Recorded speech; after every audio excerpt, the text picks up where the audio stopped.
Welcome to the Daily Dawg Podcast. This is episode number 35. It is Tuesday, October 21st, and this is our game reactions to the Ole Miss game from last weekend. This was week 8. Georgia has now played 7 games on the season, and the Ole Miss game was one of the biggest and most exciting games of the season. So today we're just going to jump in and go through a series of reactions like we did last week.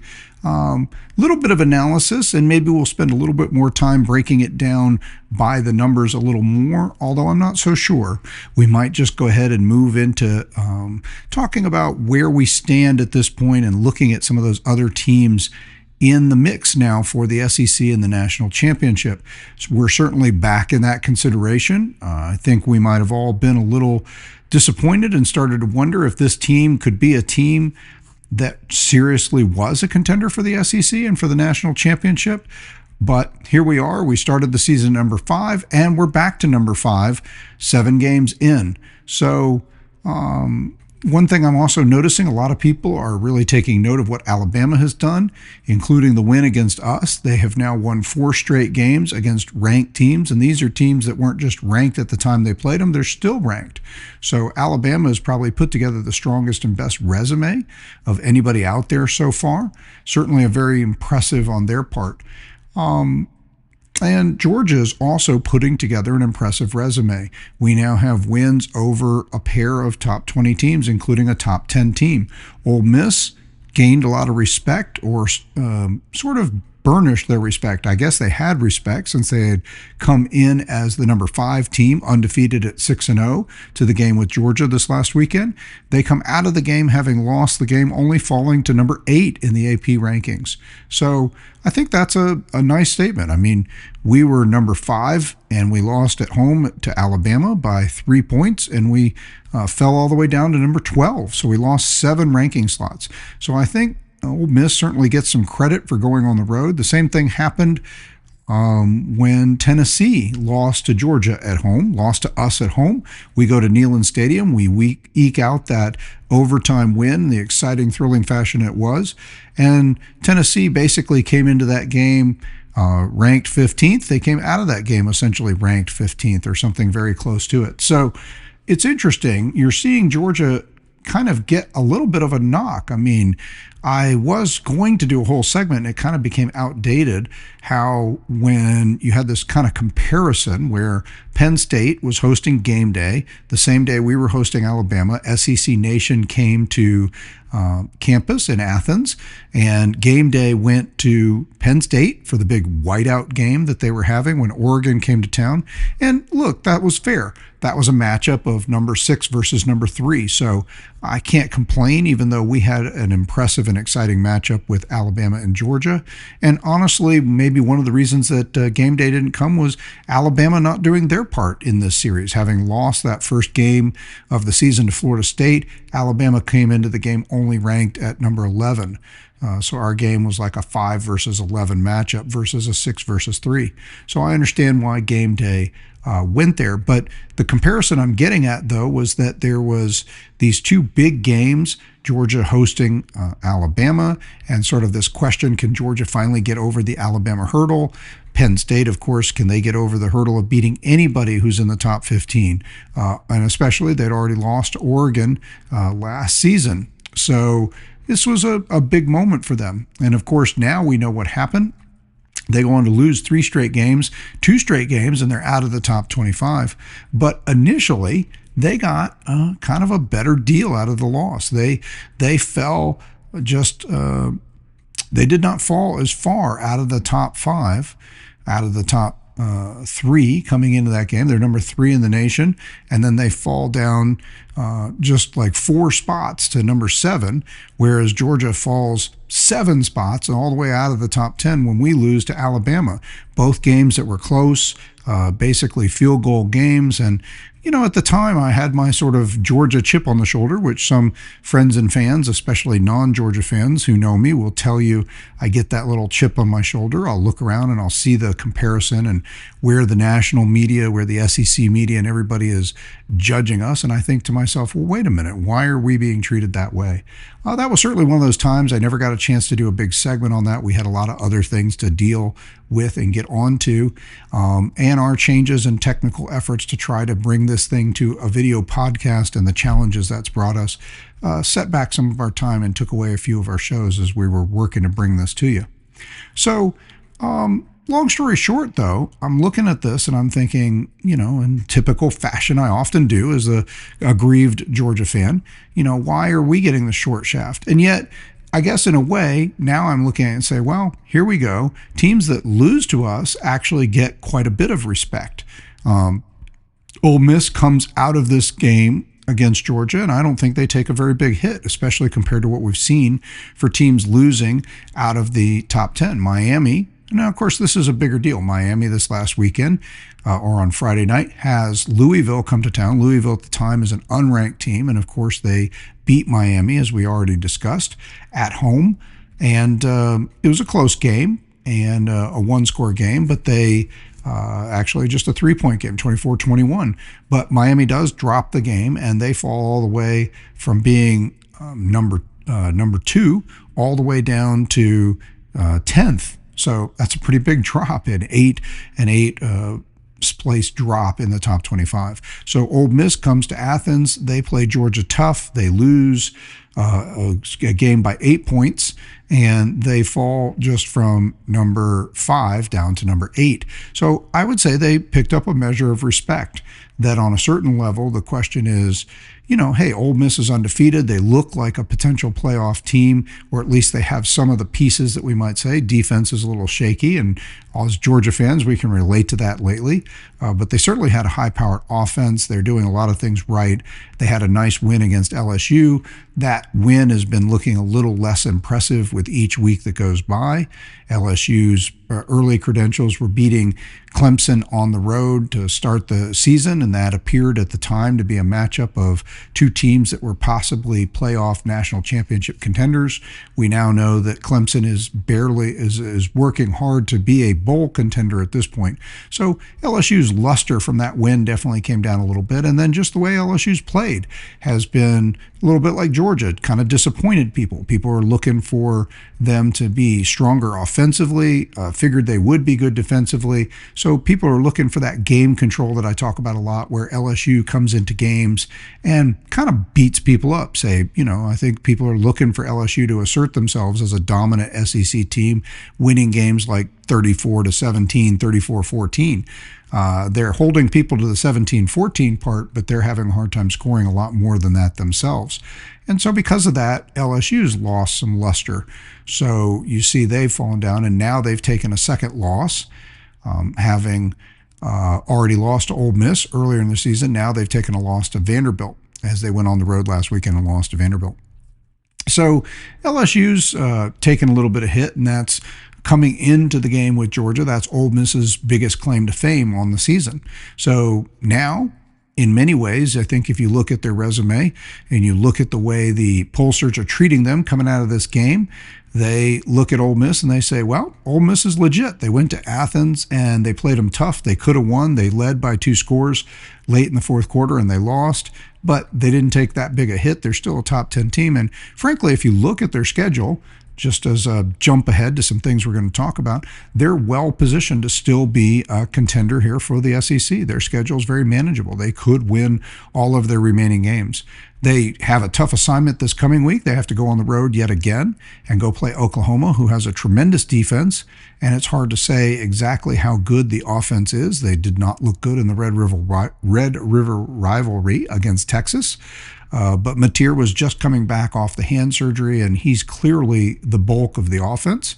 But he looked good this last weekend, and Oklahoma got back up on the horse. And that may be a little bit of pun since they have that funny-looking horse mascot.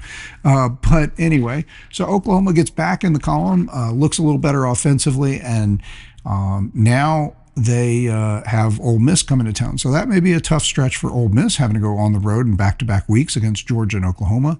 But Ole Miss, I think, has the talent and the capability to win that game, and they have the talent and the capability to win all of their remaining games. So I don't think this loss in any way takes them out of the SEC running, and it definitely doesn't take them out of the playoff running. I think they've got a good chance from where they're positioned here as the number 8 team. Even if they take a second loss somewhere down the stretch and can finish 10-2, I think Ole Miss overcomes last year's failures at 10-2 and makes it to the playoff. So, but I think they do still need to go 10-2, and of course that's really what the assignment was last year as well. All they had to do was go 10-2, and of course they dropped the game to Florida. So let's get back to our reactions. This was an exciting game. Okay, I think everybody was really fired up, and first and foremost, what are our reactions? Gunner for Heisman, right?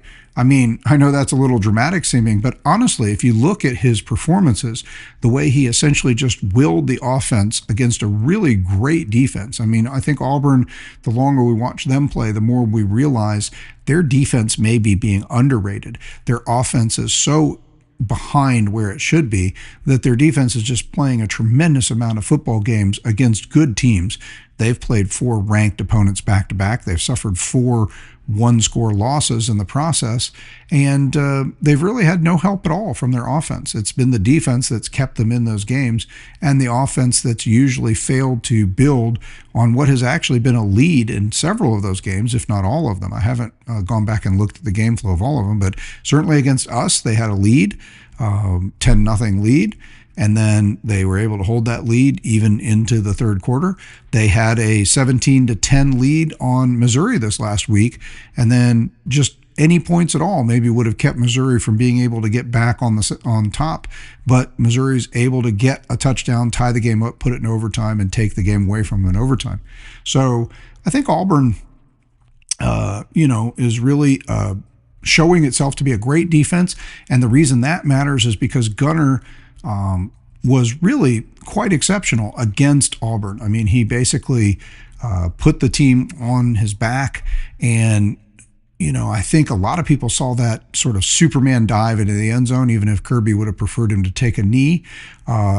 A lot of people saw that and saw the comparison of Cam Newton, it looks like, diving into the same corner of the same end zone back in his Heisman winning campaign, and you see that Superman moment. And at that time, it was maybe a little early to talk Heisman. And honestly, look, it's maybe still a little early, but let's be honest, Gunner is becoming a big story of this season.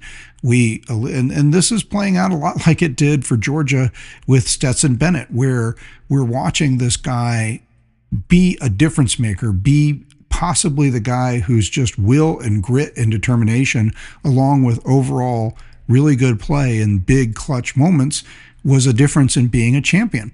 And even while we watched it happen, even while he did it the first time, we came back and we questioned him and we said, well, should we start somebody else, the next season? Should he be the starter? So he wasn't even the unquestioned starter coming into the follow-up season to his first quarterbacking effort as the national championship quarterback. So I think we're kind of doing the same thing here with Gunner. There's a sense of like, well, Georgia wanted somebody else. I talked about early in the season, and I do want to take a moment here and just mention about this. I talked early in the season about how it wasn't surprising. Kirby has always been willing to stack however much talent he can at every position. You can always have talent, you can always have competition, and then figure out what to do with it later.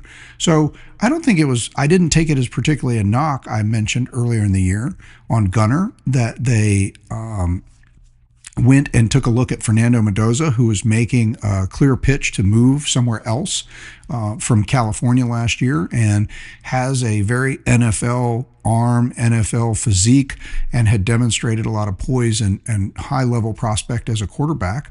And so I didn't find that surprising. I didn't necessarily think it meant that, oh gosh, the coaches don't feel like they can win with Gunner and they need to go out and get a different quarterback. And I brought this up before.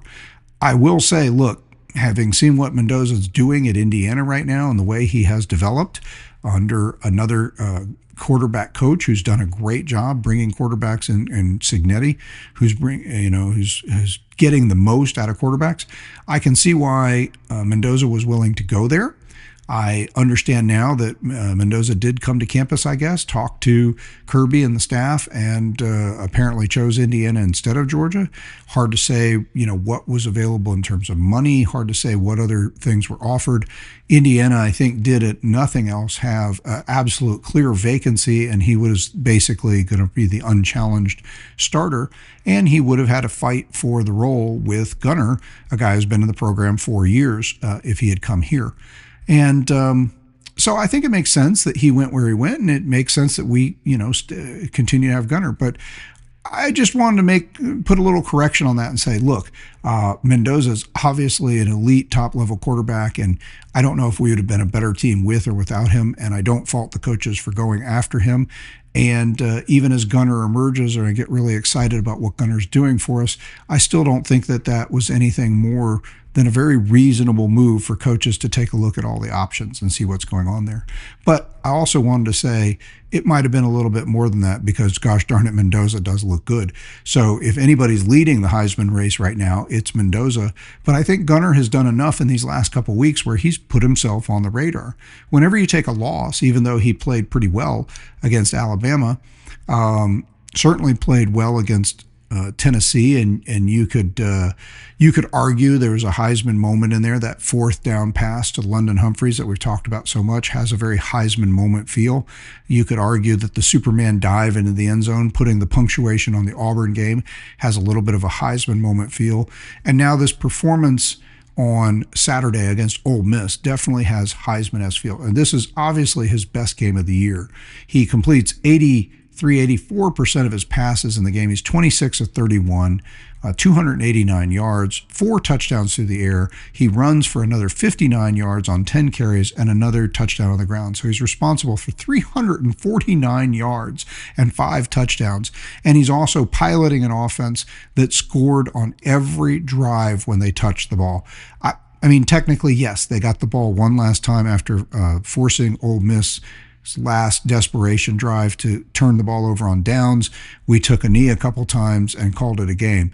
But that's not a drive where we were trying to score. Every drive with the game in doubt, every drive that the team got the ball, they scored. And I mean, that has happened before in football. That's happened for other teams. I honestly don't remember. I can't think of a game in all the years I've watched Georgia football where that's happened at Georgia. It maybe or probably has. Certainly if you go back to the ground and pound era of the 1980s, the Herschel Walker days, there's a decent chance that we only had 5 or 6 drives in a game and scored on all of them in that era. I mean, those games were just different the way the clock and the timing went, thanks to the run game being so prevalent, not just for Georgia, but for all teams. I mean, the predominant way college football teams moved the ball in that era was running the ball. But let's get back to high praise of Gunnar. I mean, Gunnar definitely, at this point now, you look at his stats, he's completing over 70% of his passes on the year. He is Georgia's leading touchdown responsibility person. He has willed the offense against a really good Auburn defense that on the road when down, and he has again done all of this under tremendous pressure.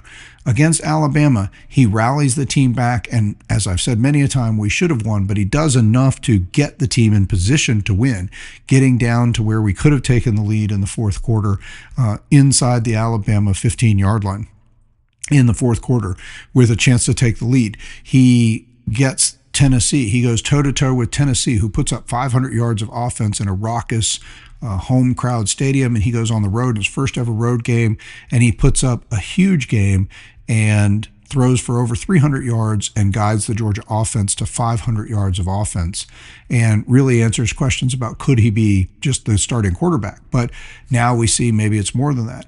Then he just has a super gritty, gutty performance at Auburn where he truly carries the team, has really good numbers overall, maybe not as flashy as the Tennessee game or this game against Ole Miss. And now this Ole Miss game and I don't know if there's any one moment you could look at the pass. I think a huge moment in this game is the the pass to Dylan Bell on 2nd and 12. We have one of our few lost yardage plays of the day on the drive, where now we're up by 5 and we have the ball and we have a chance to really put this away. If we can score a touchdown, we're up by a clear 2 scores and this game is over. Ole Miss is going to get the ball back, probably not with enough time to come anywhere near scoring twice. In the end, we're going to get a field goal on this drive and we're going to go up by 8. That ends up being more than enough because Ole Miss will go nowhere. But when you're looking at strategy, you're thinking we got to get this thing at least by 8, because that way you've put it in a position where Ole Miss could possibly tie the game, but they're going to have to drive the length of the field, score a touchdown, and get the 2-point conversion.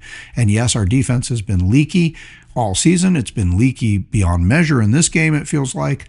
And so you wouldn't want to just say it's over. In previous years, Georgia defense, you might have said there's no chance a team, even really great teams, are going to march the length of the field to get the touchdown and the 2-pointer. But, cause for concern. So at least at a minimum, I think it's a huge deal that Ole Miss does not ever get the ball with a chance at the end to win the game outright, right? If you don't get that field goal at least, now it's a 5-point game and Ole Miss could actually score a touchdown and win the game. And that's dangerous. You already saw Ole Miss have one busted play that went for 75 yards. We remember the Alabama game last year where you take the lead and you just have a less than 2 minutes or less to go in the game, and Alabama scores the play or the touchdown on a 1-play drive or a 2-play drive, and boom, again, now you're behind and you're fighting for a chance to get the win in a game that you've done everything you needed to. So it certainly could happen. It hasn't historically been something we think can happen to a Georgia defense, but the last 2 seasons we've come to expect that we are mortal like other teams, and it could happen to us. So this is a big drive. Is all of them I'm getting to, that Georgia gets the ball and goes down the field the last time it had the ball offensively, and again, not just taking a knee, goes down the field and gets this field goal. And a big play in this drive is we take this lost yardage play at 2nd and 12, one of the few times we're behind the sticks just a little bit. It's not terrible, but this constant scoring, this methodical effort on the drives seems to be driven a lot by the fact that we were just almost always gaining some yardage every play. We very rarely were looking at some 3rd and 13, 3rd and 10, 3rd and 9 even. Most of the time we had makeable, manageable 3rd downs, and that's a testament to how Gunner was running the game. At this point in the game, Gunner drops back and he's clearly going for a deep pass. And at the moment he's doing it on 2nd and 12, with kind of the game still hanging desperately in the balance, and we desperately need at least the 3 points to make this a comfortable, defendable position. I see him going for this deep pass, and my first thought, and I haven't developed, I'll admit as a fan, I have not yet developed this confidence that when he drops back and he's going deeper, that I believe that he's picked out a clear path and that's going to be a winning play. I will tell you the opposite is true. By the time Stetson Bennett left Georgia, whenever, and see, here's what the view you get, right? If you're watching on TV, if you're there at the game, maybe you can pick out where the receivers and where the plays are going downfield. But if you're watching it on TV, most of the time, any pass that's over 20 yards, even in the modern era of 1080p and 4K widescreen 16:9 format TV, even in this era, most of the time the camera shot is tight enough that when the quarterback drops back, the view that you have does not show you receivers that are 20 yards downfield. So any kind of a deep pass, when the quarterback first loads up and releases the ball, you're going to have the camera pan downfield before you have any idea who he's actually targeting and how open are they. So he drops back, clearly he's loading up for a deep pass. He lets the ball go. And at the moment he's doing it, I'm thinking, is this the play? No. We can't get in 3rd and long. Because I'm thinking if this doesn't work, I'm immediately envisioning, oh no, he's going deep. And if this doesn't connect, it's going to be 3rd and 12. This drive's going to stall. And I'm terrified that we're going to give Ole Miss back the ball with a chance after everything we've done to come in and steal this game because it's only a 5-point lead. And they break off a touchdown and take it at the end. That's what I'm terrified. And I'm admitting, so going back to Stetson Bennett, but down the stretch, I had come to have that kind of confidence when Stetson Bennett dropped back and I can't see on TV what's down there, but he goes back to throw. I almost always was already celebrating because if he saw something downfield, almost always he saw something that was a not a wide open play every time, but something that he felt confident he could hit. And one of the things, the underrated aspects of Stetson Bennett's game was he actually, for not being a huge guy, he had a really strong arm and a sharp, quick release, and he was also really accurate. And that's one of the things that I think we lost with Beck.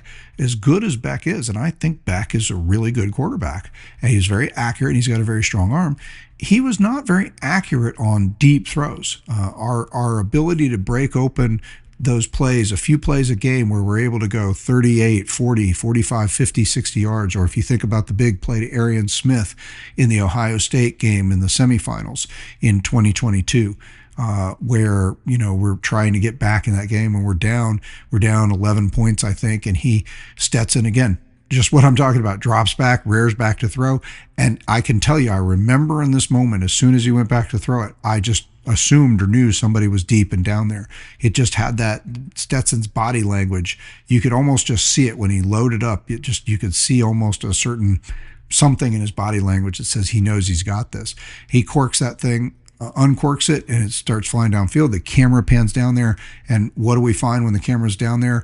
Our hopes and dreams are alive, because there's Arian Smith just running wide open by himself, and you're just thinking, oh, please just catch it. Please just catch it. Here it goes. And he does. He catches it, runs in the end zone. It's like I think it was a 75 or 80-yard touchdown. We're back within a score, and that becomes all the difference in that Ohio State game. So Stetson's dropping back, and I guess this is the transition. I'm admitting that I am transitioning here now to believing in Gunner. I believe in Gunner's ability. I've told you a couple times that I believed that our offense, I told you in my breakdowns and predictions coming into the Ole Miss game, that I believe that our offense would be able to consistently grind out yardage and points and possession of the ball in this game against Ole Miss, because I'm believing in Gunner from what he's done so far. But now I'm starting to believe in big play Gunner. I'm starting to believe in a Gunner that knows when to take the shot and when not to.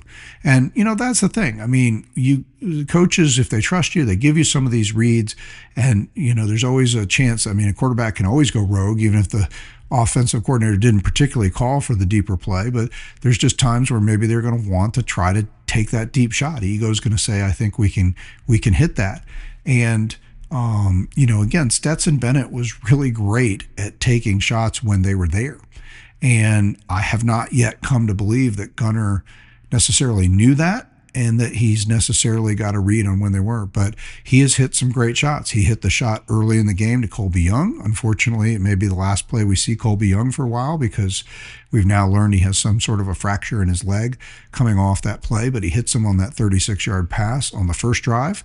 He hit London Humphreys on the famous fourth down play now against Tennessee. And, you know, he's hit some big plays. There was maybe an underrated play. I know I mentioned it in the Auburn game, the 30-yard pass where, again, Gunner kind of climbed the pocket a little bit. He rolls out, drops back, then climbs up the pocket a little bit, unleashes a nice strong throw down the hash and to Noah Thomas, who catches the ball and isn't able to get in, but brings the ball right down to the 1, 2, 3 yard line, and Georgia's able to punch that in and get that touchdown. So I think we're starting to see Gunner emerge as a guy who, when he's taking the shot, he's taking a realistic shot, and he's getting the ball out there with accuracy and with a chance for his guy to win on that play. So this pass goes to Gunner in, like I said, at 2nd and 12. It's on our last drive of the game where we're going to score the field goal to go up by 8. And Gunner uncorks a 36-yard pass to Dylan Bell, and that gets us. We're basically almost guaranteed from here a field goal. I mean, I didn't pull the yardage, the down and distance on this, but I mean, this is flipping the field. It's getting off our side of the field and into their territory. This is giving us a chance now to settle back in to a drive that's going to help us burn clock. It's just almost a perfect timing, you know. I mean, sure, a long touchdown would have been awesome, but then Ole Miss would get the ball back, yes, down 2 scores, but with 4 or 5 minutes to play. Instead, we're in plus territory. We're almost know we got a field goal with our kicker in the bag, but now we're at a point where we can start bleeding time on the clock, right? And we don't need to be in any hurry here. We can run the ball. We can grind it out. The longer it takes to come to the resolution, whether it's touchdown or field goal, the better it's going to be. So I think I just can't say enough really about Gunner. I mean, this is just an amazing performance. Again, 84% completion, 289 yards, 349 total yards, 5 touchdowns, and every single offensive drive when we get the ball with the intent to score and not just take a knee, every single drive results in points. Now, I guess you could quib, and I will a little as we go on, that we did settle for 3 field goals in the game. So they're not all touchdowns. And that's the reason this game felt a little more tense than it might have under different circumstances, because Ole Miss is not going to settle for touchdowns. They're going to score on their first 5 drives. We're going to score on our first 8. But their first 5 drives are all going to be touchdowns. And that's why this game is so tight. And that's why they lead in a big chunk of this game. I mean, it's actually kind of amazing that they were able to build a 9-point lead given the fact that we never didn't score and they never didn't score. So kudos to them. So a couple other reactions, quick hitters. Okay, just for history, documenting history, we're now 34-13-1 all time against Ole Miss. We came into this game as a 7.5-point favorite, and we won by 8. I believe this is our 3rd straight time now we've covered after being a little bit of a Vegas disappointment. It had been pointed out that we were winning games, and again, I don't bring this up. I'll just say again, as a quick reminder, I don't bring this up because I really care anything about people's gambling. If people ask me, what I think, and my advice helps them decide what they're going to do about gambling, wonderful, I guess. I don't care. I'm not opposed to it. I'm not morally like, gambling shouldn't exist. I don't care if people gamble, really. I don't like it. I don't like the culture that surrounds the gambling of sports. I like the purity of the sports. I like watching the sports for the sports. I don't need the extra adrenaline, the adrenaline junkie idea that I need to have money on this or that or some other part to really enjoy this, or I'm going to watch all these games and bounce from game to game because I got money over here and money over there. I mean, again, that it's almost like a drug addict. And I know gambling can be an addiction or problem, but I mean, like I said, I think the best thing is what I just said. It's almost like these guys who invest in sports in that way are just adrenaline junkies. And I am not an adrenaline junkie. I love sports for the beauty and the purity of what they are. I mean, it is the greatest show you can watch, right? I'm a movie buff too. And I love literature. I was comparative literature minor, history major, like I've told you before. I love stories. I love history and historical stories. I love pulling it all together. And I love learning what we can about our culture through these things. And sports to me is one of the great investments of culture because you don't know what's going to happen. When you watch an action movie, almost all the time, the hero wins. You don't know how he's going to do it necessarily, but the writing puts the guy or the girl into this the hero into this difficult situation, then most of the time they're going to pull it out and they're going to be victorious. And a lot of times critical acclaim may not follow a super happy ending, but fan acclaim often does come with that. Well, this is a story. Our hero is the hero of our story of the Georgia Bulldog football team, and Gunner Stockton and C.J. Allen and the other players that are out on the field, Kirby Smart, the coach. So these are the heroes.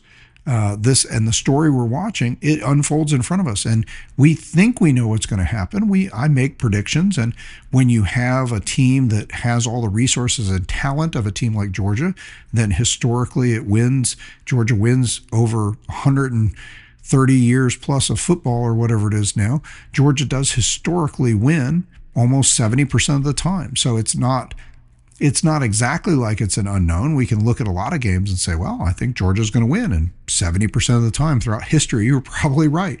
But specifically, though, we didn't know how this game would play out. We didn't know exactly what happened. We make our predictions, and that's what makes it so exciting. It's not a script. It wraps you up into it. The story of the game going back and forth. Georgia scores, Ole Miss scores, Georgia scores, Ole Miss scores.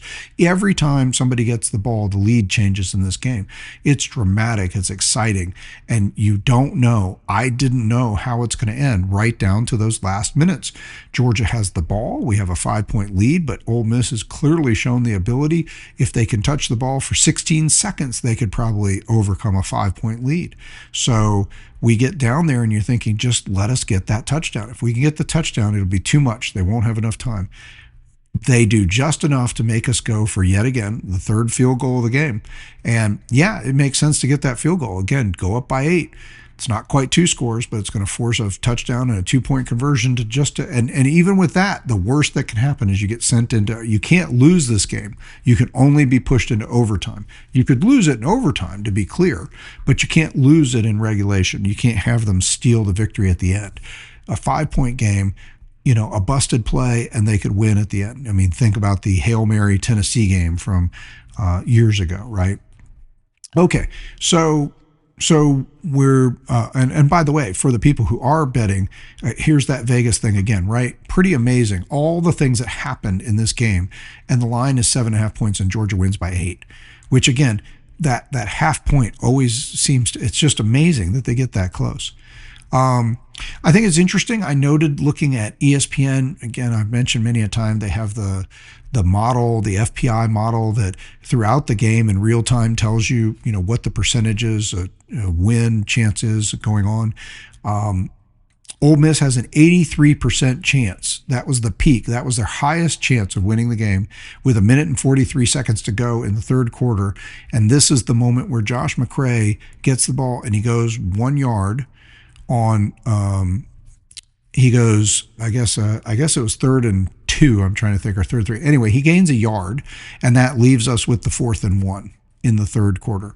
That McCray is going to get the ball again, and this is another big moment in this season that you might remember for a long time if this turns into a championship season, when McCray is totally bottled up in the backfield, and somehow he bounces it out to the right and falls forward, and he gets the first down on 4th down from around midfield. And that's a huge moment in the game. The play before that on 3rd down, Ole Miss's percentage chance to win, according to the computer models and all the information available at the moment, peaks at the point of the game. Says they now, from here at this point in the game, just 1 minute and 43 to go in the third, and then the whole fourth quarter, they have an 83% chance to win. So we're going to end up winning this game when Ole Miss has moved to an 83% chance to win. Just speaking again to the superlatives of how amazing the offense was, the offense had 34 first downs in this game, okay? Kiffin, after the game, in his press conference, was talking about how disappointing it was to be up by 2 in the fourth, going into the fourth quarter, up by 2 on the road against Georgia, a chance to go 7-0, for them to go 7-0 and remain in the top 5 and have a huge win against an elite team, and how that didn't happen. But, he didn't blame his defense, but, he made the point. They just weren't able to execute enough stops. And as good as their offense had been, our offense scores every time it touches the ball. And he pointed out the 34 first downs and how we scored on every drive. And he said and this is really a great point. He said that's hard to do against the scout team. And it is. I mean, you would have a hard time running practice with your starters against the scout team and do as well as the offense did. So the offense was at a high level. Gunners that charged that. I don't know if I've ever seen Georgia score on every drive before, and I haven't had any way to figure out if I can look that up yet. If I can find some history on that, I'll bring it to you. There's a few other things that I think are, well, while we're on the topic of Lane Kiffin, I want to say that a couple reactions and thoughts. I said I thought he would do a good job. I said I thought he would come in prepared, and in my predictions leading into the game, I saw the game starting off as a back and forth affair. And I reminded us all that that's how the game went the last time it was in Athens, that Ole Miss actually started off pretty good and it looked like they were underway. And I still hadn't gone back and looked up, and I should have, but I don't remember the exact score. But in my mind's eye, it was something like 10-17, 17 all, that, basically they scored, we scored, they scored, we scored. And that's how the game started the last time they came to town. It was a 7:30 night game in freezing cold weather, I think in November November back in 2023. And that game started off much like this game, back and forth, both teams scoring more than not, and not much defense stopping. And then Georgia, much earlier than we were in this game, was able to wrest control of the game. The defense took over, the offense kept going, and the final score was 52-17, just a complete beatdown. And so I did think that Lane Kiffin, I believe in Lane Kiffin. I think he was a hothead and probably, I mentioned this on the prediction show coming into the game on Saturday. I mentioned that I think that he probably became a head coach a little early and he didn't have the maturity. I think he's a really brilliant coach. His record speaks for itself. He's done a great job. I think he's showed how he can manage games. I was super impressed and frustrated as a fan that he had this so well. You see coaches really consistently just blow the timeout management in games and just do some of the dumbest things with timeouts. I mean, these guys get paid millions of dollars and they have all this time to prep and plan and think all the time about nothing but what they're supposed to do with this stuff. And then you see them just completely bungle it. Well, Lane Kiffin didn't do that. He understood what was happening on that drive I'm talking about, where we go down and we get that field goal at the end.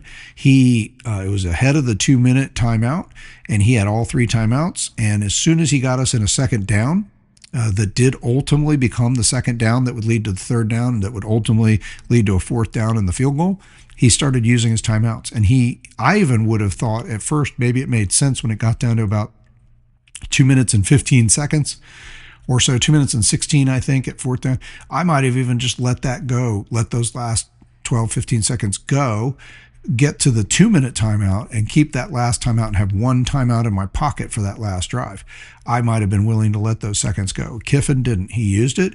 He saved the 15 seconds. And in the end, it worked out. He was able to get the ball back with a full 2 minutes. They didn't go anywhere, but with their offense, that was more than enough time to engineer a touchdown drive and to not be really under much duress. So the time didn't end up being a factor at all in what mattered. And Kiffin gave them a chance to do that just by being superior on site at the time, thinking and knowing and understanding how to use his timeouts. And he certainly came into this game with a great game plan. Not only did he scheme those first couple drives that so many coaches do that were effective, he clearly schemed the whole game. So, I mean, I'm not saying he had a game plan the whole game and he just ran that, but he continuously saw opportunities and things. And one of the things the broadcast did very well is they highlighted how he was calling out to Trinidad Chambliss, the quarterback, on the play that became the busted play, the busted tackle that was the 75-yard touchdown to start the third quarter.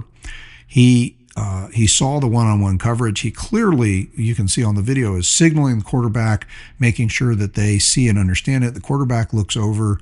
He doesn't acknowledge in any way. He just looks around, but clearly he makes the read. He sees what Kiffin saw. Kiffin is ready for it. Kiffin's expecting him to go to that guy. Chambliss does. He hits the guy on the outside. Dalen Everett, of all people, one of our best, most reliable defenders in the backfield, blows the tackle. He comes in too hot and too fast. He overruns it. The guy sidesteps him and runs down the sideline for a 75-yard touchdown. And Kiffin, you can see as soon as the ball's coming that way, he's jumping up and down, and he runs halfway, a la Kirby move that we've seen before. Kiffin runs halfway down the sideline with the wide receiver to the end zone. And again, it's just an example of Kiffin being a brilliant coach. He saw it. He's seeing it from the sideline. He calls it out to his quarterback. He's getting his quarterback's attention, making sure he knows to put the ball over there. This is just a guy who came in with a great offensive plan. He managed the game offensively. He managed the quarterbacks well. He's got a quarterback who was at division whatever, Ferris State, which again, I don't even know where that is. I think I looked it up. It's in Michigan or something like that. Anyway, they made the comparisons on the broadcast how all the road games this guy had ever played in his whole career at Ferris State didn't add up to the attendance in Sanford Stadium. And, but so he's got this guy ready and he performed at a high level. Did not perform as highly, by the way, despite all of the hype about him and a little less hype in the broadcast about Gunner, did not perform as highly as Gunner. Okay, Gunner clearly outplayed him, even though he was the SEC leader in yards per catch, yards per attempt. Gunner has a very nice, I've talked about how yards per attempt is a you know, a stat that can often be very meaningful for quarterbacks. Gunnar comes out of this game with 9.3 yards per attempt. That 9 or above is that elite level. So I think that that's really impressive. A couple other things I want to jump into here. In the end, well, let me do this one first. Talking about the Miami compare, a lot of people are starting to make the Miami comparison. Again, we already talked about how I was able to bring that into the pregame prediction show because we already had the Friday result by the time I recorded the podcast. So we knew that Beck had thrown the 4 interceptions and lost the game to Louisville. A lot of people are bringing in the comparison of the weekend that say, well, look how this has worked out for Georgia. Carson Beck goes out and throws 4 interceptions. Essentially, they're saying he loses the game for Miami. And Gunnar Stockton goes out, has 5 touchdowns, 350 yards, and puts on a masterpiece performance against Ole Miss and essentially wins the game for Georgia. And that's the contrast you get on the same weekend. I don't know that we would or wouldn't have won the game with Beck. And yes, Beck has had a game like that at Georgia before, or a couple games at Georgia like that. Only 1 or 2 that were so bad, like the Louisville game, that we couldn't overcome and win because, again, we had superior talent, so it didn't always have to all be about Beck. But yes, we lost at least a game where Beck had a similar multi-interception game and didn't play well. And this is definitely one thing that's true. Look, Gunnar has this ability because of his willingness and ability and toughness running. Not that Beck never ran. Beck picked up a few important first downs here or there.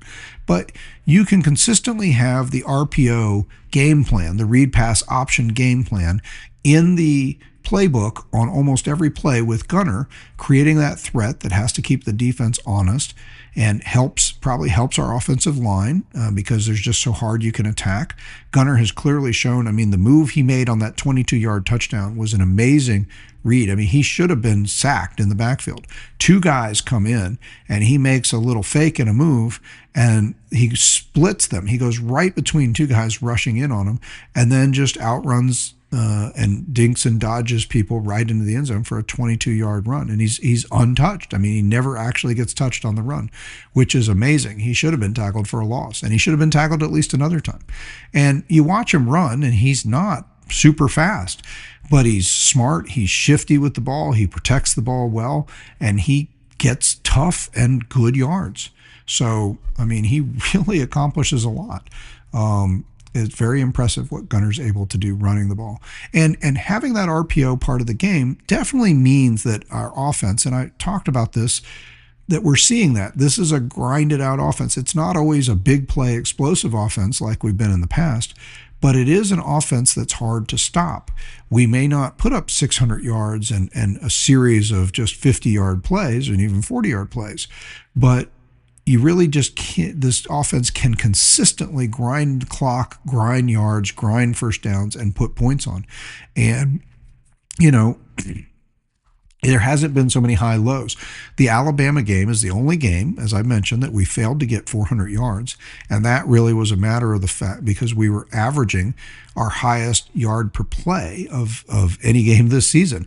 That really just became a function of the fact that we were limited in plays by Alabama basically playing our game plan, which was playing keep away and having, like 80 plays in the game and limiting us to 53. So we've talked about that before.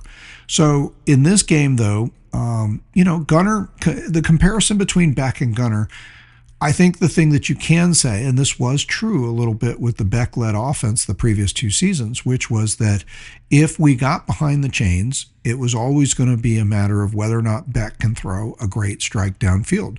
And yeah, our line was a little bit shakier each of the last couple of years, and especially last year we had a lot of drops and not as much separation, not as much great wide receiver play, and especially once we didn't have Brock Bowers and Ladd McConkey anymore.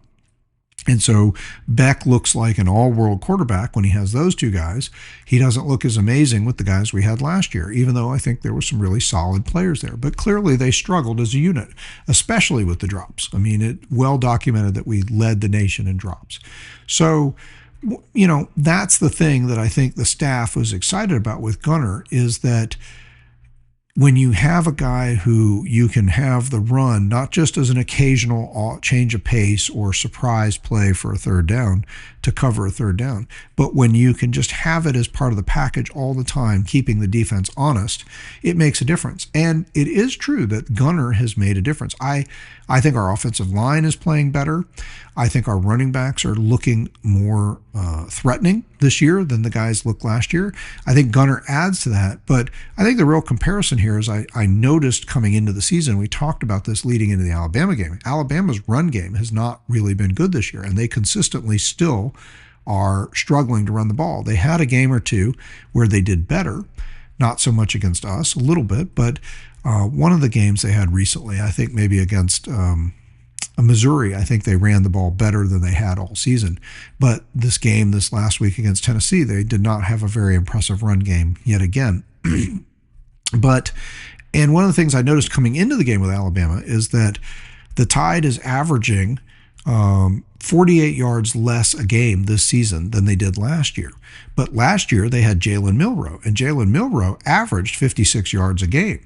So basically, without Milroe, they're just missing that production. There's no replacement in the Tide offense on the run game for the fact that Milroe is not there anymore. And Milroe, certainly you could argue, is as tough a runner as Gunner and more dynamic. I mean, he's clearly faster, bigger, harder to tackle even than Gunner. So he was no reason not to use him in that situation. He was a dynamic runner of the ball. This year, Georgia's averaging 67 more yards per game running the ball after this last game, and Gunner's averaging almost 40 yards a game. So again, that's not all Gunner. Just adding Gunner to last year's totals doesn't get you to this year. This year we're averaging, we're running for, or now we've come down a little bit. We were averaging over 200 yards a game. We did run for over 200 yards in this game, but the Auburn game really hit our average because we sort of flipped the script in Auburn. We just didn't have, Auburn actually outgained us, and we didn't even gain 100 yards rushing in the Auburn game. So that really plummeted our average. We got back to it in this game. We had 45 carries for 227 yards. It's only a 4.9 yard per carry average, but it's actually 49 carries. I'm sorry. So we used the run game a lot, and I'll talk about that a little bit more in just a minute and why that was such a big deal in this game. But I just wanted to make that comparison and go back to with the Beck thing, because this is a reaction that's coming out of the weekend, is the comparison of, wow, look how much better off. And this isn't what people were saying coming into the season, right? Coming into the season, like, well, what's Georgia going to be without a proven quarterback? And they let Beck go and they may rue the day. And then Miami takes off. They get all the way to number 2. And there's a lot of best team in the country chatter and Beck for Heisman chatter, right? And then Beck uncorks a 4 interception game. And now all of a sudden the narrative is like, oh, Gunner has a Heisman moment. Gunner plays a game they wouldn't have won with Beck. I mean, look, if Beck had been on the team and threw 4 interceptions, they'd get killed. And so now there's the Gunner comparison. But I do think there is a thing that we all kind of knew was true, but I'm quantifying that run thing and saying, look, when you have the run game as an option on every play, when you can have an RPO as part of almost every play, that's clearly helping our line because people can't just tee off and come after us. And we, despite where we've seen what we feel like has been some shaky blocking, especially with the injuries we had on line early in the season, we've still only given up, I think after this game, 9 sacks on the season, which is very low by comparison to most teams. So, and a lot of that is Gunner being able to get out of sack situations. And a lot of that is because Gunner is a threat as a runner and the run game overall is doing so well, then teams are not able to just sit back. Last year, we're passing the ball 65, 70% of the time. You know, we're only running for 124 yards a game, but we're passing for over 300. People were really able to start to tee off on the idea that, look, Beck is not a great runner. We're passing the ball 3/4 of the time. So everybody's able to skew their offense that way, or their defense that way against our offense. This year, we're able to put an RPO-based offense out there where you never know on every play whether Gunner's going to keep the ball, hand it off, or go into a passing situation, and you can do it out of the same look almost every time.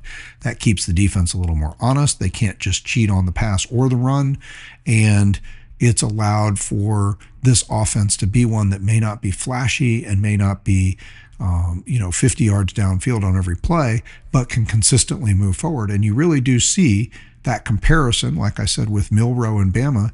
When Milroe left, even though Ty Simpson is a great quarterback and their offense is, they're in position to be a clear national title contender, SEC contender right now. And that's a lot because Ty Simpson is playing awesome football. But as I said, when we played Alabama, the game really is resting a lot on Ty Simpson, much like the game used to rest on Beck. And so far, Ty Simpson hasn't shown that he might have the kind of meltdown that Beck is prone to. Not that Beck has them all the time. I mean, I think Beck's only had a few of these games. But Ty Simpson so far has not shown any sense that you would expect him ever to have a 4-interception game. So this comparison was being talked about, and I just want to throw it out there. It's reasonably fair because Gunner did show out, and Beck had such a bad weekend, and it flip-flopped the fortunes of Georgia and Miami, because now Miami is behind Georgia, and you're all of a sudden, I don't think, going to hear a lot of Miami best team in the country, and now you're hearing people come back to accepting, hey, this isn't the vintage Georgia team. And this is, I think, a kind of common take right now, right? Hey, we didn't know what to think. This isn't a vintage Georgia team. The defense is clearly not what we're used to. The offense hasn't been as flashy and productive as we might have thought. That being said, as Kirby said himself, you can't kill this team. And here we are again. Yes, we lost a narrow loss to Alabama, but Alabama's looking really dominant. And we beat Tennessee. Now we beat Ole Miss. Here we are again. The SEC maybe is running through Georgia and Alabama. And people are looking at that.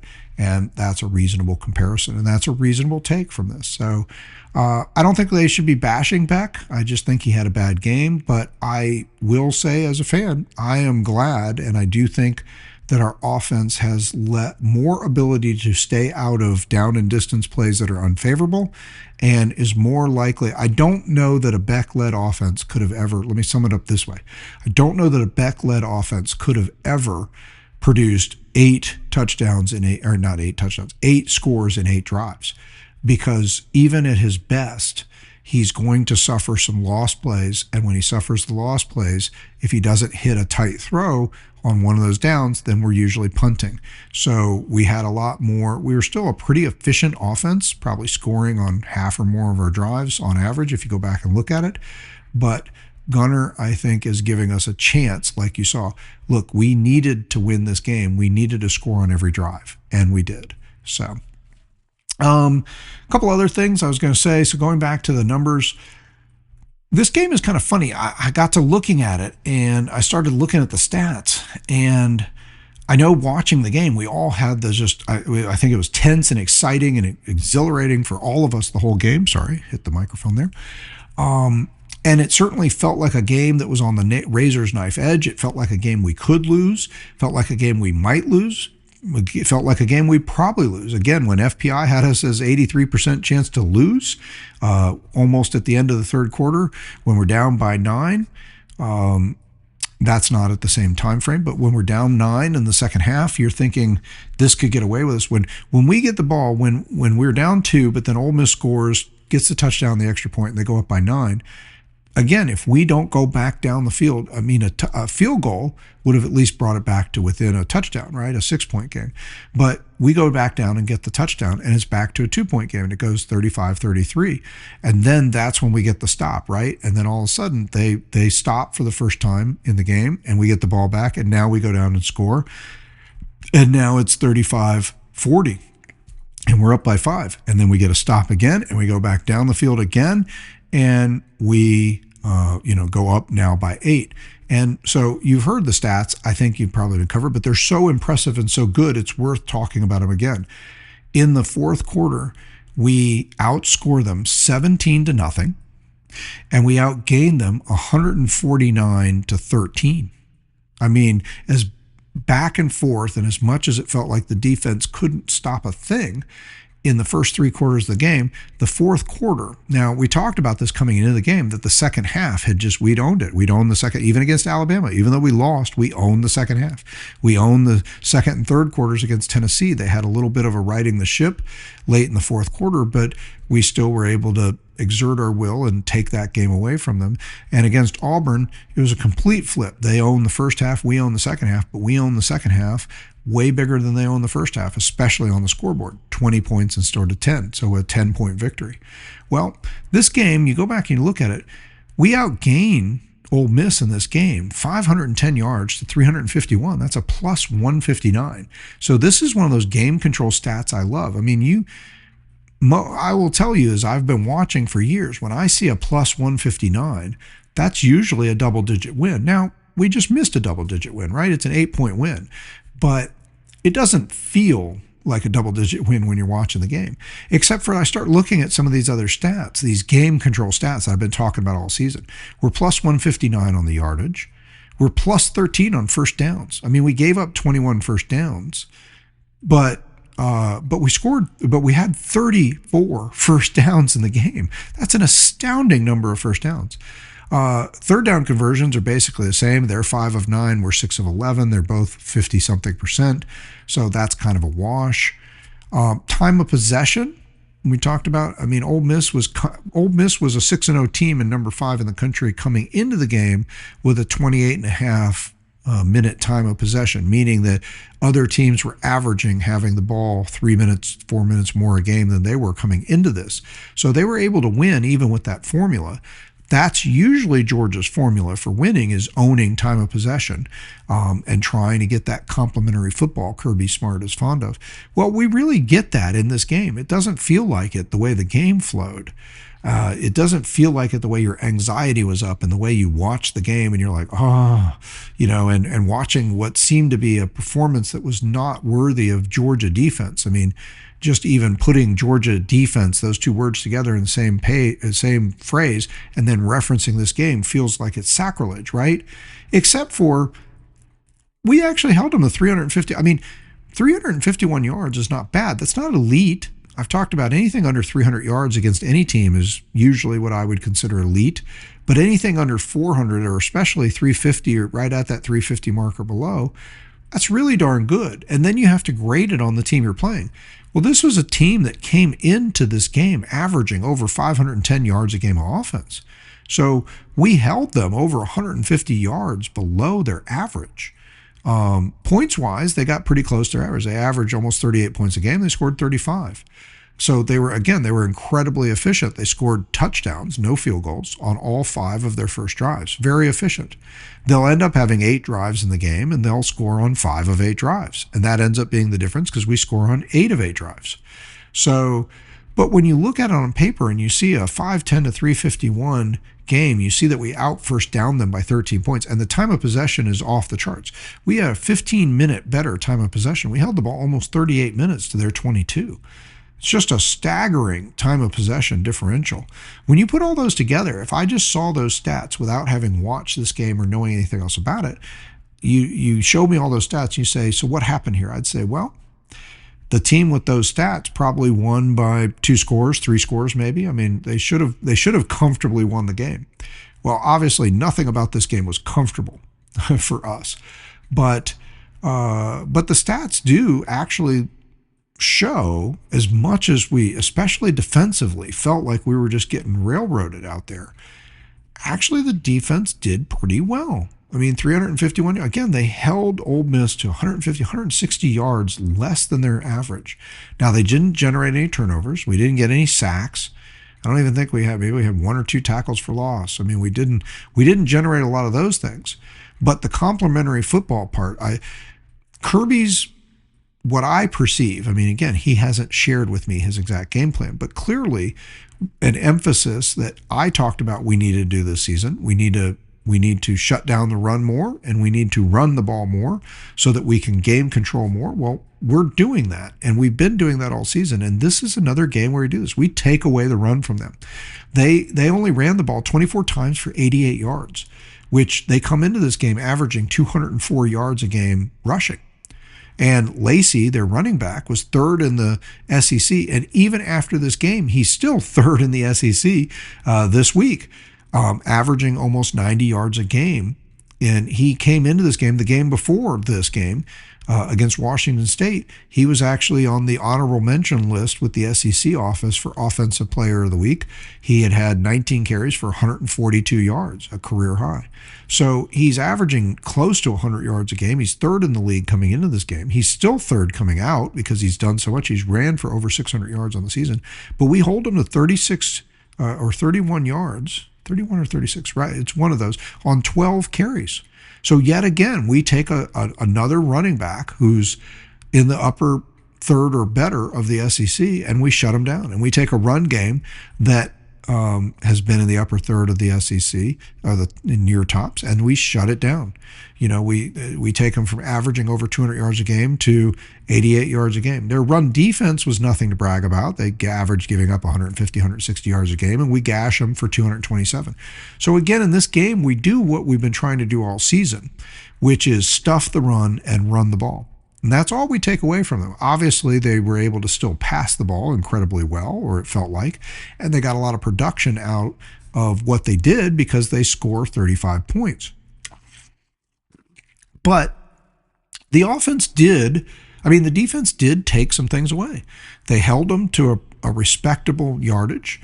They held them in time of possession. They only get the ball 22 minutes.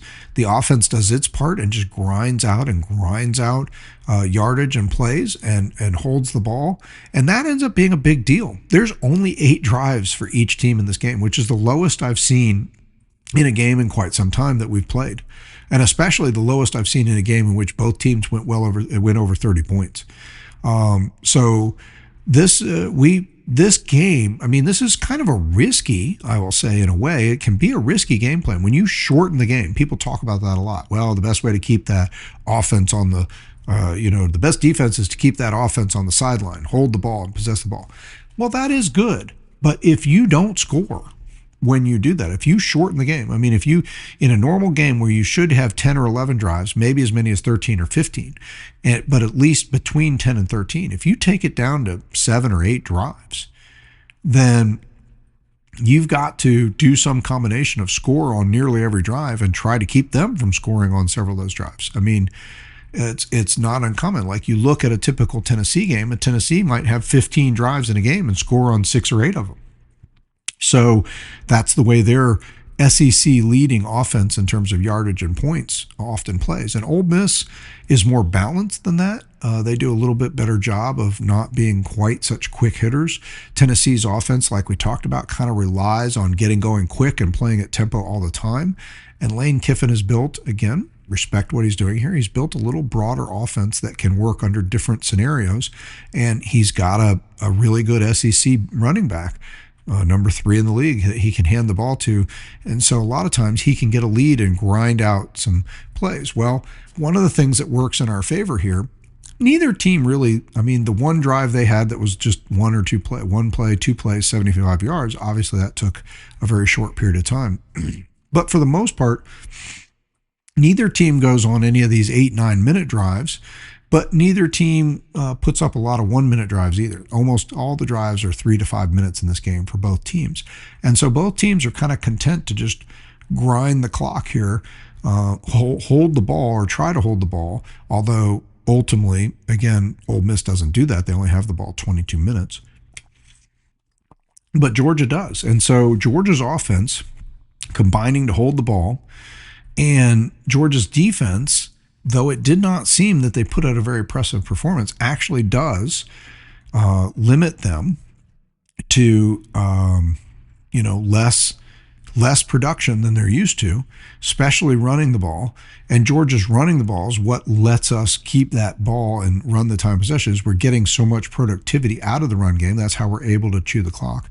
And we also get a huge advantage in this game on plays. We go back to, we get 80 plays in this game and they get 60.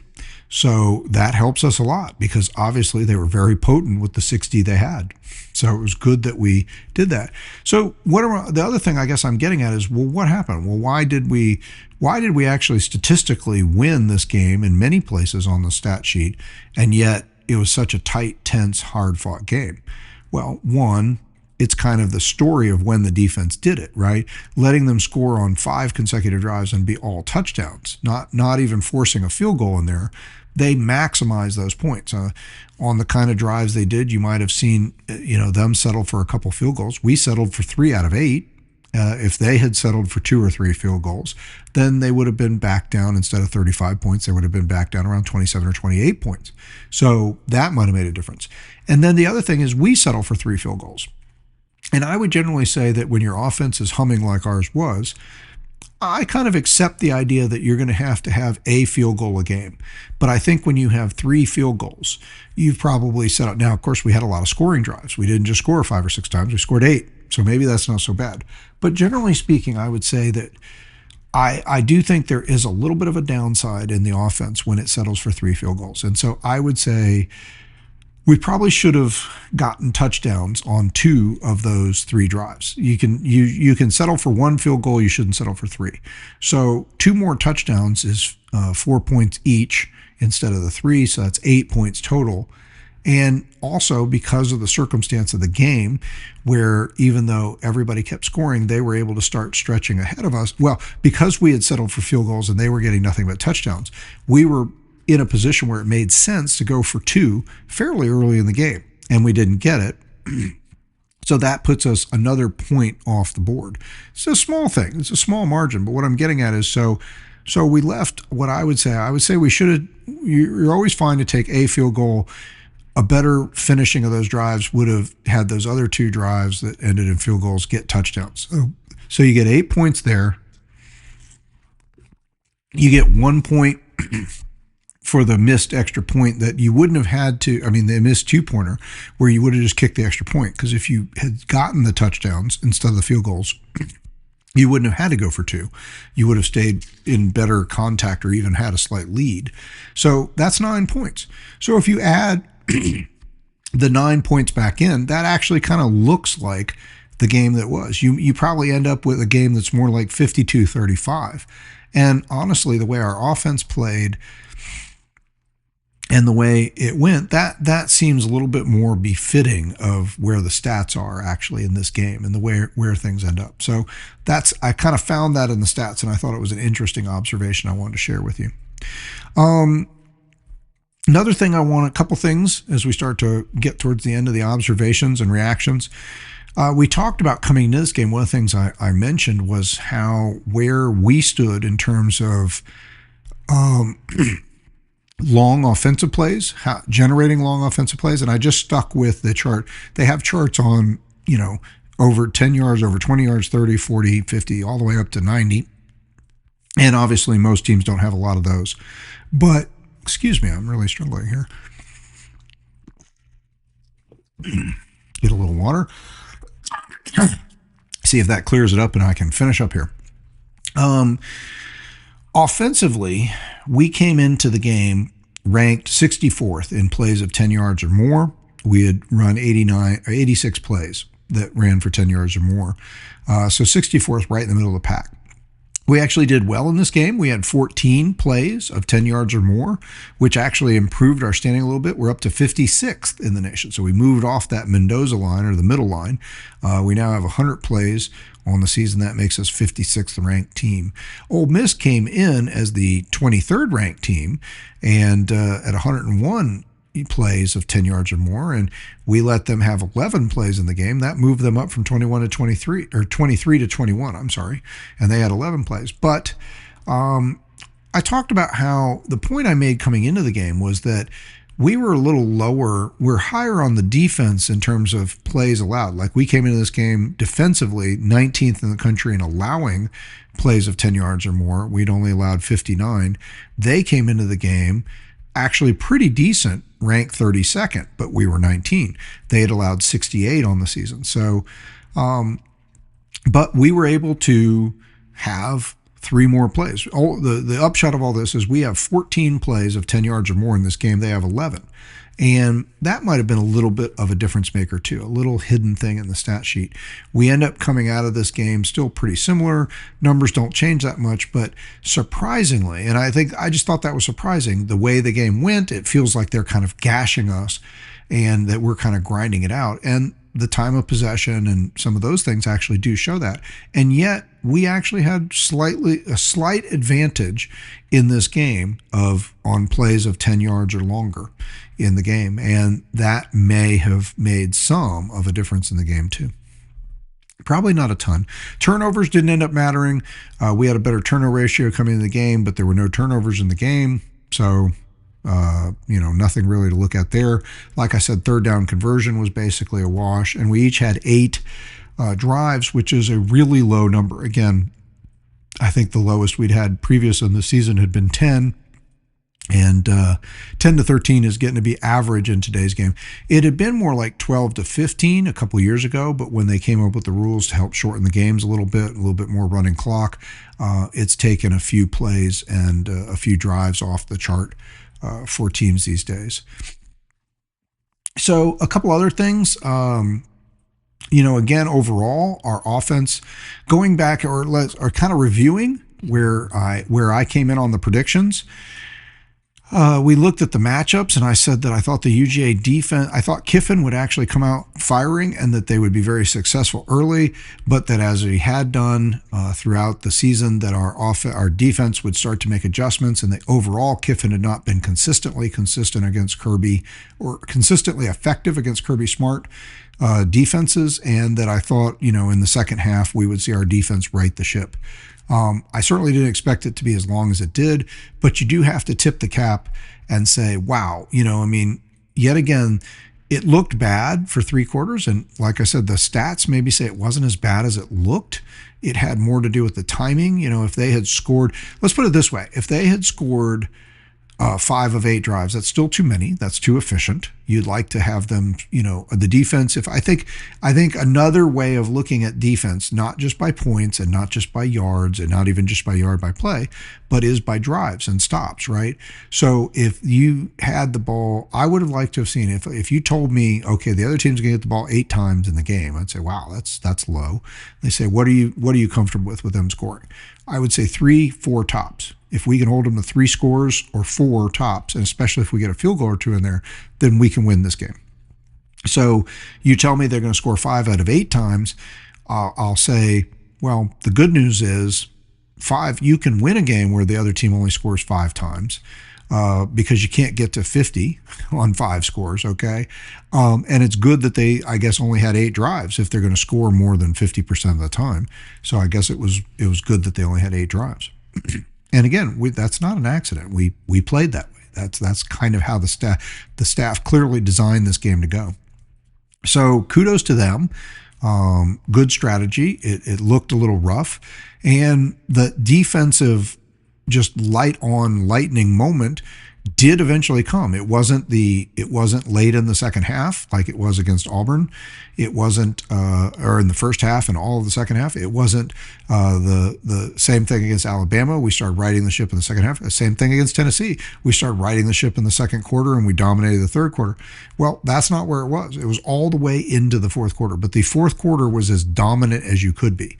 At one point when the Ole Miss got the ball, they gained 13 yards or 12 yards on their last desperation drive before they turned the ball over on downs. Before that, their previous drives in the fourth quarter had resulted in 1 yard. So at the point where we scored the field goal to go up by 8 and gave them the ball, we had owned the fourth quarter at that point 149 yards to 1. They would get that last drive and they would go 12 yards and then lose the ball on downs, finishing with just 13 yards. So we win the fourth quarter. I've said this already, but it's worth emphasizing. 17-0, outgaining them 149-13. I think it actually might have been 147 because you had 2 kneel downs and you lose a yard for each time of that. But we had gained before the kneel downs 149 yards.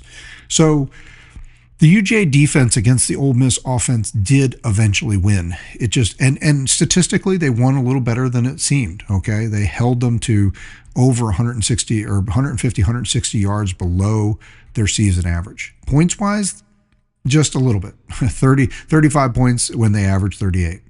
The UGA offense against the UGA defense I talked about, I said I thought the UGA offense would generally win against the defense and grind out yards and grind out points and do enough to win the game. Well, they did that and exceeded my standards and hopes there. And I told you when it came to coaching and special teams, I always believe in our special teams. This was another great special teams game. A couple games ago, I talked about how early in the season we were punting 3, 4, 5 times. We were seeing a lot of Drew Miller at first and then Brett Thorson when he was healthy enough to come. We had a last game against Auburn. I think we only had, well, no, we had more punts against Auburn, but against Kentucky, we only had 1 punt, and it was outstanding. And so, but we're getting back to that standard where the offense performed so well. It wasn't because of defensive greatness, but offense performed so well in this game. No punts. We don't punt at all. We don't see Brett Thorson. I love Brett Thorson. He's one of our best players. He's going to make some money as an NFL kicker for sure. But I don't mind when a game goes by and I don't see Brett Thorson because that's a good day for the Georgia offense. And so we didn't get to see him on special teams. We didn't see any big returns. Peyton Woodring was asked to kick 3 field goals, a 51-yarder, a 42-yarder, and a 35-yarder, and he nailed all of those after missing his first field goal from under 50 yards in 2 years last week. So kudos to the coaching. I think Kiffin did a great job. I think he had his team ready. I think they never they played with heart, they played with energy, they tried. I do think that Kirby's fire, passion, and energy, the team again continued to look great. And Kirby talks about winning the fourth quarter. And here again, I don't know if it's because we were the better conditioned team or not. There's some jokes going around about Ole Miss and the discussion about yoga and doing yoga instead of, hard drills.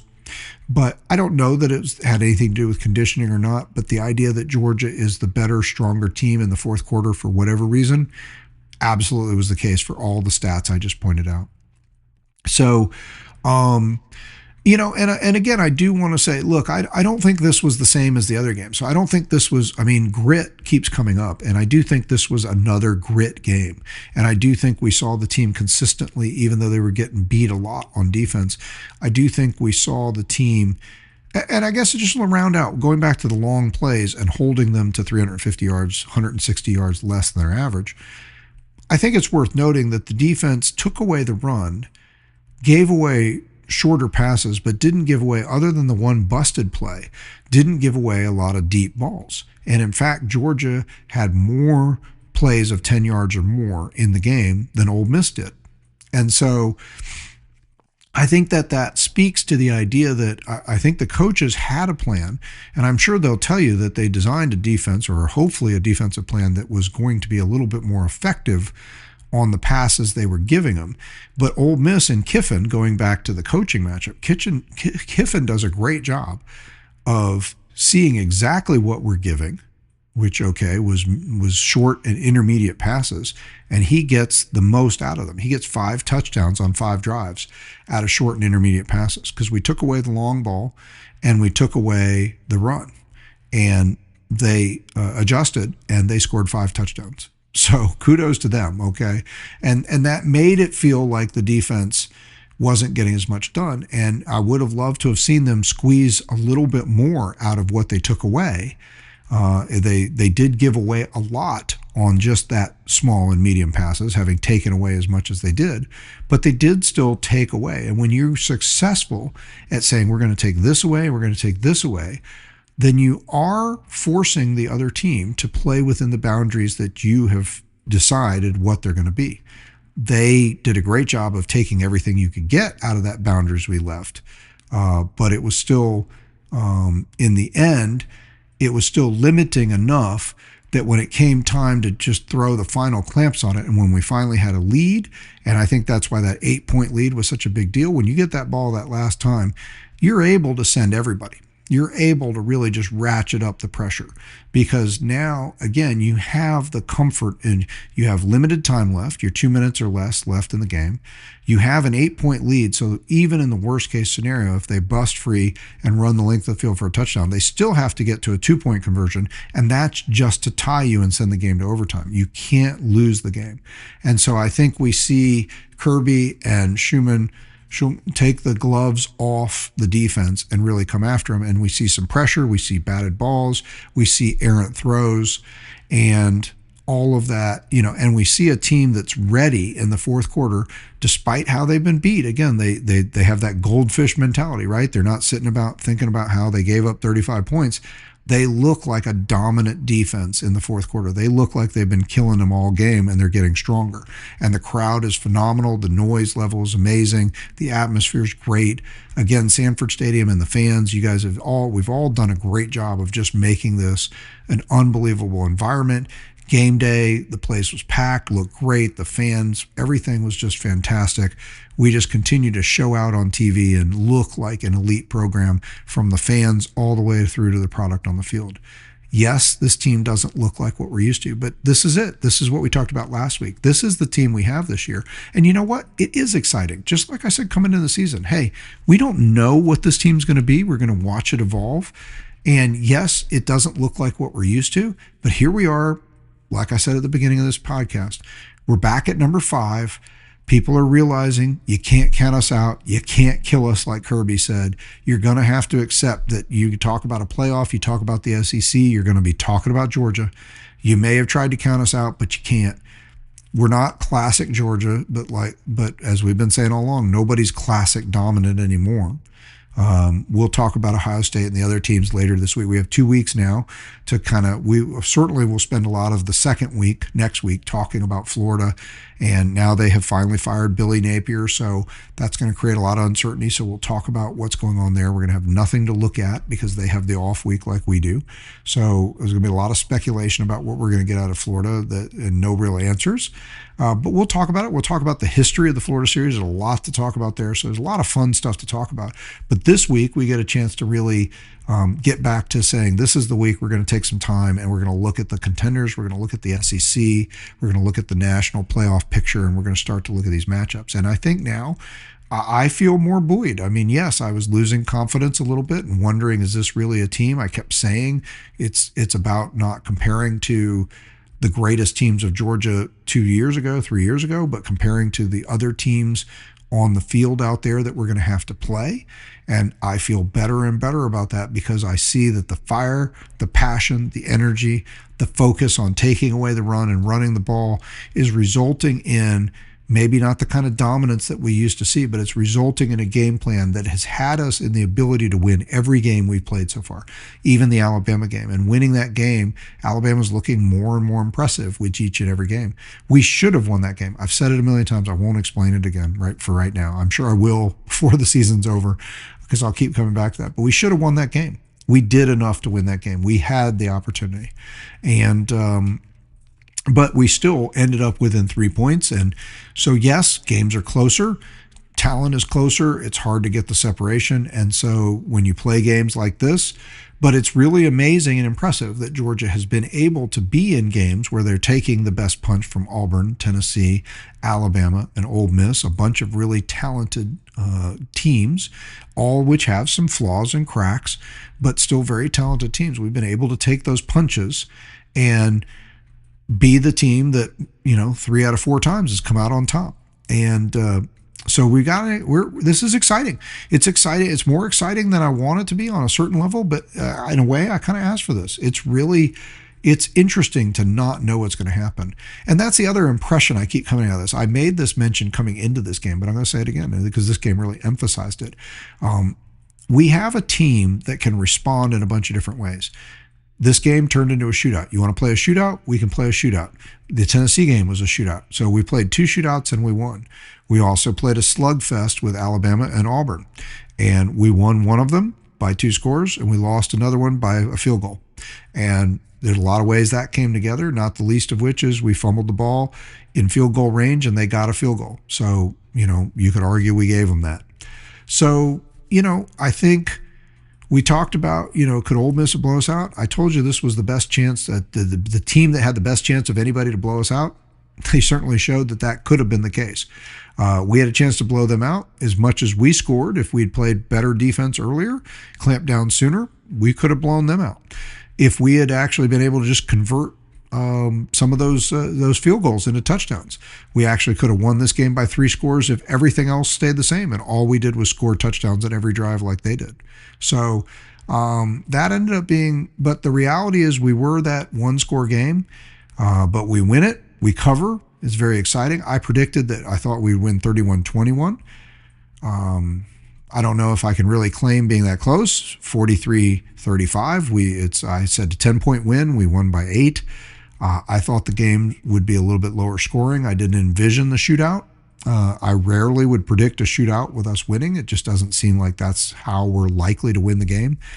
So I wouldn't have necessarily thought that, but I think in many ways the game flowed a lot like I thought. And going back to the Gunner thing, I want to call it out. Another stat for both the Georgia offense and Georgia in general, and for Gunner, which if a Gunner really gets into the Heisman discussion, if Gunner ends up playing well enough down the stretch, and if he keeps playing like this and becomes a reason, or not the reason, but a reason Georgia's winning games in high-profile situations, then Gunner has a decent chance. Of course, a lot of this depends on what other people do, but Gunner has a decent chance of being invited to New York. Whether he's a winner or not, I'm not going to go that far yet. But I think he's in the discussion now, and he deserves to be. This last week elevated him from, nobody really thinking that way to he's in that discussion. And if he gets and stays in that discussion or has any traction in that discussion, it's not a singular Heisman moment, but another thing you'll look at, and people, and I know you've heard it already, but I just want to call it out. In the second half of the game, he's 12 for 12 for 135 yards and 3 touchdowns. And whatever he contributed running as well. 12 for 12 when the biggest pressure and the biggest moment is on. And I think that's the other thing we're seeing with this team. This team doesn't flinch under pressure. This team actually likes pressure. It's drawing from its coaches. They're drawing off of each other. They believe in each other, and they play with heart and energy. And, I'd love to see a dominant team that's just killing everybody offensive and defensively and putting up great stats. It would be easier on the heart. But this is fun. This is exciting. We don't know what we're getting. And I am proud of this team as a fan. I mean, a team that just doesn't get rattled, that doesn't lose composure, that plays with heart. Win or lose, a team that believes in itself and honestly plays better when under pressure, when under the gun, in the most extreme circumstances. That's actually maybe more exciting in some ways, or something more invigorating, something that you can really be proud of as a fan. Than a team that is a front runner and doesn't necessarily show a lot of heart or energy, or as a front runner has trouble adjusting to when they do get punched in the mouth. This team actually starting to feel as maybe I was hesitant before. I heard somebody make a good analogy. They said you got to cut the head off the snake. That we're the snake, and you got to cut the head off the snake. I think it was Josh Pate. I think he said that on his college football show reactions this week. He said it's, you got to cut it off. You just hit it with a shovel and it comes back to life and it bites you. But you cut the head off and then it's dead. And nobody has cut the head off except for Alabama. And even that was tenuous, right? We almost bit them. That's an interesting analogy. I mentioned once I was hesitant. When you think of can't kill them, you think about how cockroaches would survive nuclear winter and everything that they used to talk about back in the 80s, when everybody was afraid nuclear winter was, tomorrow. But the last thing I want to do is go with the analogy of cockroaches. I like Kirby Smart adopting, the mantra of saying, hey, you can't kill us. And yes, we did get killed the one time, or we suffered the defeat, but we're not going down easy. We just keep coming back. And, I think I certainly can get behind that. I'm certainly proud of a team that never gives up and never dies. Maybe the analogy I was heading towards here is this is starting to feel a little bit more like Rocky. How when you watch the Rocky movies, Rocky actually not only does he start out losing and looking terrible, not like a guy who could win any fight, much less than the championship fight. That's how it usually starts in the beginning of the game, right? Or the beginning of the fights in the Rocky movies. But there's always also that point where Rocky basically sticks his face out, and he's like, come on. Come on. And he drops his defense and he basically takes punches. It's like he's just not actually ready to win until he's taken a few bloody punches to the mouth. And he's bleeding and he's spitting out blood and his eyes are starting to swell up. And when he's really been hit and he's got mad, then he turns around and he goes from being like the guy who's going to be laughed out of the ring and beaten to death, it looks like, to the guy who knocks the other guy out and just looks like, at least for one round, the round that matters, the one that leads to the knockout, he looks like the best fighter in the world. Well, I guess that's what we got right now. If it was always just fluky plays and weird things that were happening and we were pulling out these wins, I might not feel so good about it. But you are still talking about just periods of dominance. And the good news is, with a quarterback performing like Gunner, 12 of 12 in the second half, winning games like he did against Auburn, just getting beat up and coming back. And I'm sure you've heard the stories too about how he practiced hurt and he played hurt. There was even a consideration he might not be able to go in this game, or they're going to have to pull the run plays because he had so much abdominal pain and from just being hit so much in the Auburn game. But he goes out there and he does it, and this is why his teammates love him. This is why they play hard for him. And this is why they believe in him, but also because he's making the throws and he's making the plays and he's playing at a high level. Even if he's missed some reads along the way, even if he's growing into the job, he is really playing at a superbly high level, and his leadership is off the charts. I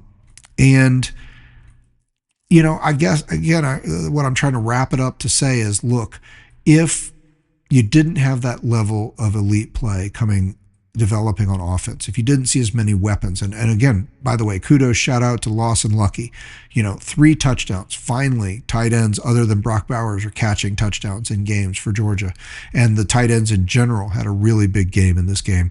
It's at least the second game now that we've had, not second in a row necessarily, but at least the second game where tight ends have performed well. We'll break all this down later this week on the details, but just kudos to the tight ends getting involved. Lawson Lucky finally having a game worthy of what we thought we would see from him, and Gunner finding him and using him when Colby Young gets out of the game, and maybe would have been a guy you look for in those positions.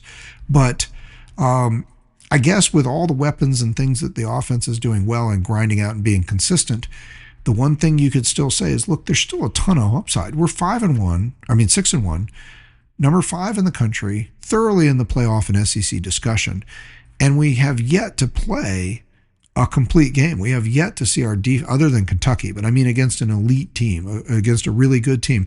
We have yet to see the team go out and put together a game like the last time Ole Miss came to town, where we did beat them 52-17 and looked like the best team in the country doing it. When we put the whole game together, we're putting together on defense. Offense, I think, is doing their job for the most part. Defense is putting together a quarter like they did this game, or a half and a quarter, maybe 2.5 quarters total. The defense is put together at best in some of these games against tougher opponents. But they've also spotted those opponents some big advantages and seen those people take a lot from them before they started giving. But I guess where I'm going with this is to say, look, there's talent there, and they could pull it all together. They could just start to click, get more and more pass rush, cover those positions better, shut down the other team earlier in the game, and then consistently continue doing it like they did in the third and fourth quarters of all these games, like they did in the fourth quarter of this game. If they can do it for a quarter, they could do it for a game if it just came together. So there's still upside out there. This is still a team that could develop much like Ohio State last year, where you come into the playoff with 2 losses and a little bit of a disappointed fan base, but then you put it all together and your offense clicks and your defense clicks and you win games by 21 points a game and you steamroll through the playoffs. we've seen enough from this team to be optimistic enough. I'm not saying that will happen. I'm not guaranteeing that. But I'm saying we've seen enough now that we should be optimistic despite it looking so different than we're used to, and say there's enough here to get really excited about, to let your hopes get up and say they could pull it all together. They can do enough in any one game to win against anybody. But they could actually author a game somewhere out here in the future where they all of a sudden look like the team we used to see that just can win in every phase of the game all game long. So I'm excited. This was a big game. It was a big moment for Georgia football. It looked great on TV. It looked great on game day. Fans were awesome. The stripe job didn't come out quite as the people on the black section of the stadium. Students kind of did their job. The other alums on that side of the stadium did not really come in black, so I don't know if they didn't get the memo. The white stripe was pretty cool, and obviously the people in red, there's always a bunch of people in red. So it's a cool idea. It didn't quite come together as much as we might have thought, but overall, though, I think the passion and energy from the fans was fantastic. The setting was great. The university and the team and everybody represented the school and the UGA and all of us alums and all of us fans at a really high level again. So this was a great game. It was super exciting. And it's just part of what is being a dramatic and exciting season. And let's just revel in it. Let's see where we go. We got some big games ahead. We still got Texas. We still got Florida. We still got Georgia Tech. And look, I've talked about having the Georgia Tech rivalry be one of the biggest games in the country. Well, if that game was staged right now, it's a neutral site game in a premier stadium in one of the best football towns in America, and it would be number 5 versus number 7. It would be one loss versus undefeated. That's what you have right now in the Georgia Tech matchup, and I hope we get to that. I hope it finishes with that. I still hope we win it, obviously, and maybe that's the game that we put it all together and play our best game. But Tech, should be favored in all their remaining games, at least until an ACC championship. We are probably going to be favored in all of our remaining games. So it's pretty exciting. There's a lot to look at here. So, we'll talk about it some more. But for now, just keep reveling, just keep smiling. Think about what happened on Saturday. Think about how great Sanford Stadium looked. Think about how great Athens looked and how great we showed out on national TV. And let's just ride high and until our next podcast, which will be day after tomorrow. Go Dogs.